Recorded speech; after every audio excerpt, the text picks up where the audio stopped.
8:37. Queríamos profundizar un dato que ayer publicó el diario Mendoza Post en torno a la desvalorización, la pérdida de valor de los fondos por el resarcimiento de que no se hizo el dique Portezuelo del Viento, en Malargüe.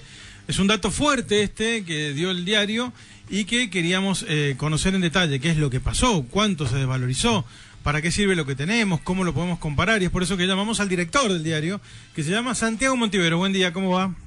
Conte, ¿cómo andamos? Buen día. Bien, buen día. También hay otra gente acá, no sé si la querés saludar. ¿Cómo ¿no? le va, maestro? Hola, ¿no? Bueno, ¿cómo le va, maestro? Ariel Fernández, Ana Martínez, ¿qué tal? Bueno, está el profesor Ácaro también. No, saludos. La pocha también. Hola, profe, ¿cómo andás? ¿Qué haces? ¿Cómo andás? Bueno, ahí están todos saludados ya. Hola. El vecino de Montivero también está. El vecino botonazo. Bueno, Monti, ¿qué pasó?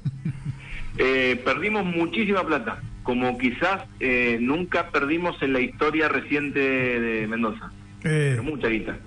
O sea, si con la plata que nos correspondía por el resarcimiento histórico que cobró Mendoza podíamos hacer un dique, como Portezuelo del Viento, también podríamos decir que en su momento nos alcanzaba para construir 3.000 escuelas, o lo que se te ocurra. Bueno, hoy con esa misma guita podemos construir no 3.000 escuelas, sino 1.500, y no un dique completo, sino medio dique, Portezuelo del Viento.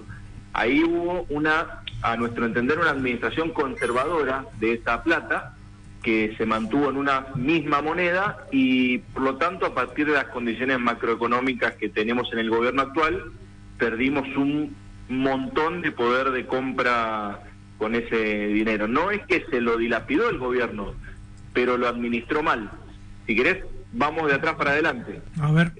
En su momento, a la dictadura se le ocurrió hacer una promoción industrial que beneficie a las provincias vecinas de Mendoza. Esa promoción industrial, que si vos tenías una empresa y la instalabas, por ejemplo, en San Luis, en San Juan, en La Rioja, no pagaba impuestos, a diferencia de Mendoza. ¿Qué generó eso? Mucho, un daño tremendo económicamente para Mendoza, porque había empresas de Mendoza que se mudaban a San Juan. El caso de la olivicultura fue emblemático, cómo San Juan se fortalece como una provincia olivícola a partir de la promoción industrial de empresas mendocinas que se instalaron en San Juan. ¿Qué pasó? En el 96 vencía ese régimen de promoción industrial, y lo que hace Menem es prorrogarlo por decreto, cuando debería haber sido una ley tratada por el Congreso. Claro. De ahí se agarra la gestión de Arturo de la Falla para hacer una demanda ante la Corte Nacional contra el gobierno central. Esa demanda la iba a ganar Mendoza, pero Cobos y Kirchner llegan a un acuerdo. Mendoza retira la demanda en el 2006 y Kirchner se compromete a entregarle a Mendoza el dinero para construir la represa Portezuelo del Viento. Pasó Kirchner, pasó Cobos, pasó Jaque, pasó Paco Pérez, llegó Cornejo. ¿Qué hace Cornejo? Le pone un monto a ese acuerdo, junto con el gobierno de Mauricio Macri, y acuerdan que la plata era 1.023 millones de dólares, el equivalente a lo que necesitaba Mendoza para construir Portezuelo del Viento. Este acuerdo se logró en el 2019. Se pone la moneda dólar, porque presumiblemente el dólar, teníamos una inflación en pesos, un dólar muy volátil, entonces se mantenía el valor de la moneda. Igualmente en el contrato se habilita a Mendoza a hacer operaciones financieras para que incluso tener rendimientos en dólares. Claro. El tema es ese, que los 1.023 millones de dólares tienen un motivo, que era que alcance esa plata para hacer un dique como Portezuelo del Viento. Hoy no alcanza. ¿Qué pasó? Vamos ahora al actual ministro de Hacienda, Fayad.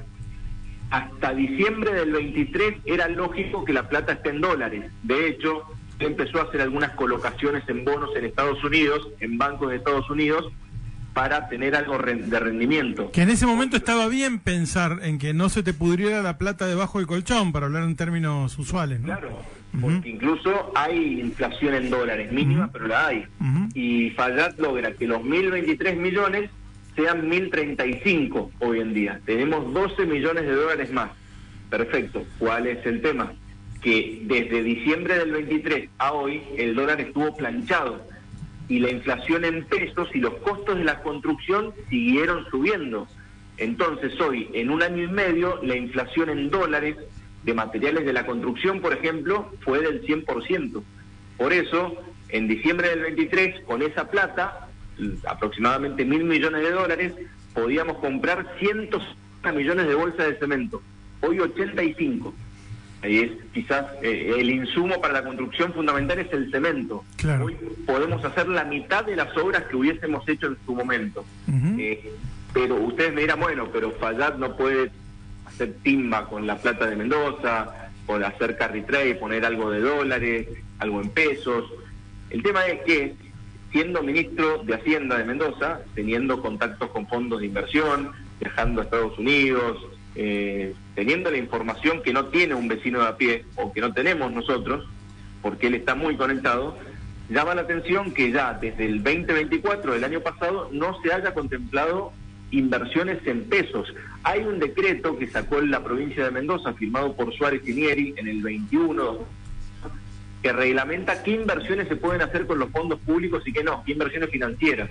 Y habla de los fideicomisos incluso, como la plata de Portezuelo. Claro. Y en ningún momento prohíbe cambiar la moneda, en ningún momento prohíbe que dólares no puedan pasar a pesos, y establece un requisito que sea un instrumento de bajo riesgo. ¿Qué es un instrumento de bajo riesgo en pesos? Un plazo fijo bancario, por ejemplo. Claro. En el 24, con esto cierro la idea, siendo ministro de Hacienda y también el gobierno de Mendoza en general, ya veía cómo había contundentes señales de que íbamos a un tipo de cambio planchado y a un escenario de un peso sobrevaluado. Lo dijo Milei en el Congreso de Ideas del año pasado, mediados del 24. Vamos, sin lugar a duda, a una moneda sobrevaluada, dice, en cuanto al peso. Ya había señales, ya había definiciones, de hecho, mucha gente empezó a diversificarse, se hablaba de que el que tenía dólares tenía que hacer una diversificación de inversiones y Mendoza no lo hizo. Si hubiese puesto algo de eso en instrumentos confiables en pesos, no hubiésemos ganado plata, pero la pérdida no sería tremendo.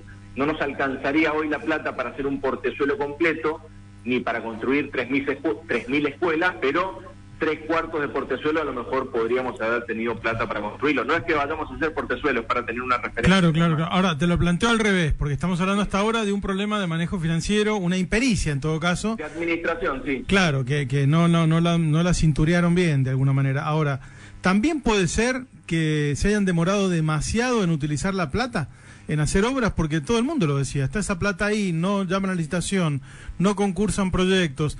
No sé si se acuerda la gente, pero el año pasado todos los intendentes reclamaban que se activara este fondo de resarcimiento y venía demoradón realmente, ¿no?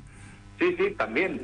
¿Ese otro factor puede ser? No, sí, totalmente. No hubiésemos tenido este problema si ya a mediados del 24, cuando la situación, cuando el tipo de cambio sí definitivamente se planchó y los costos de la construcción en dólares se fueron para arriba, si a mediados del 24 o si el gobierno hubiese asumido con un plan de obras definido.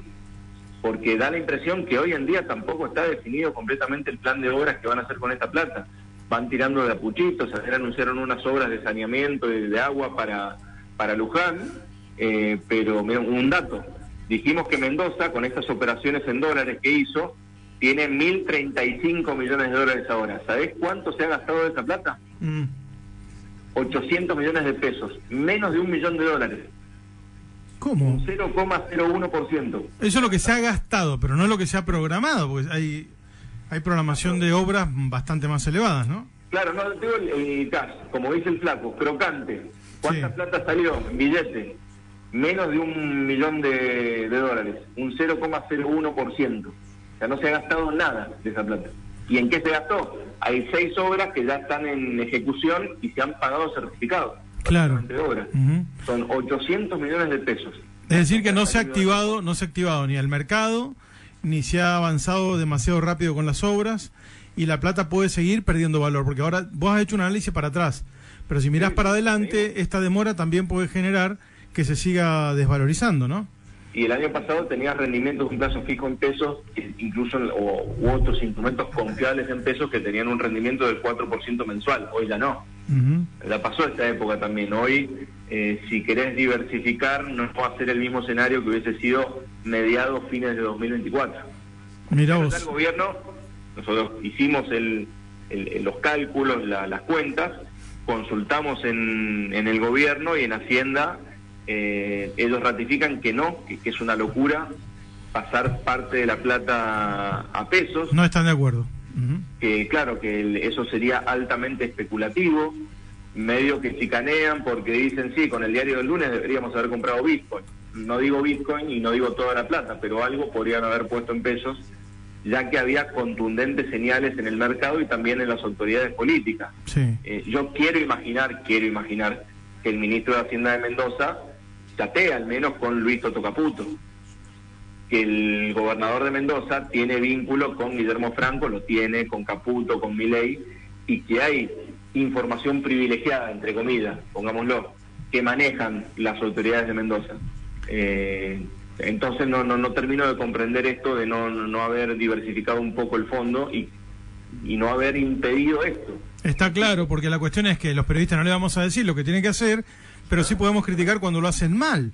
Y este es uno de los puntos, porque aparte de Mendoza estaba esperando hacía rato que esta guita se moviera en obras, en actividades, para poder generar empleo y además dar soluciones a problemas. A ver, estamos hablando de los accesos, por ejemplo. Eso es fundamental, que se active lo más rápido posible. Ahí hay que mover la estructura del Estado, que yo sé que es difícil, pero si empezabas antes, probablemente también se terminaba antes, ¿no?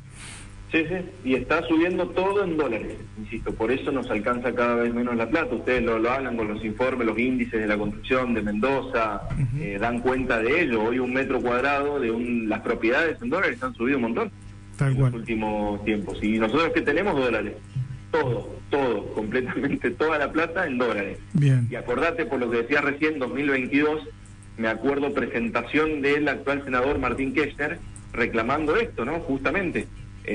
Gastemos rápidamente la plata, y él hizo una cuenta de cuánto íbamos perdiendo por mes teniéndola inmovilizada. Claro está que en aquel momento el tiro por elevación no era para su propio gobierno, era porque Alberto Fernández todavía no definía el laudo que eventualmente podía autorizar la construcción de Portezuelo del Viento.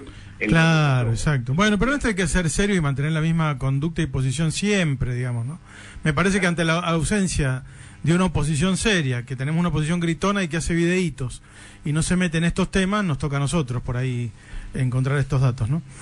Sí, y me quedo con eso. Todavía no, más allá de lo del acceso faltan muchísimas obras y que se vaya definiendo qué se va a hacer con la torta completa.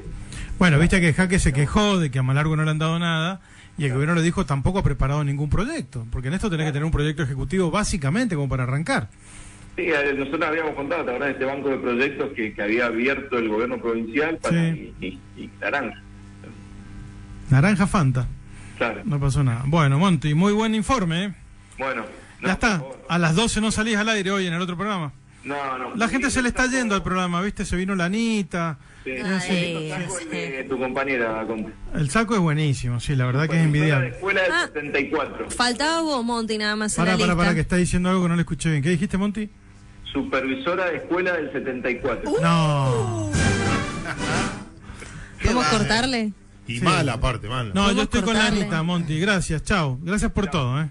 Chao. Hasta la próxima. Santiago Montiveros, director del diario Mendoza Post. Pase lo que pase, tenés que saberlo. Análisis en profundidad, notas de opinión.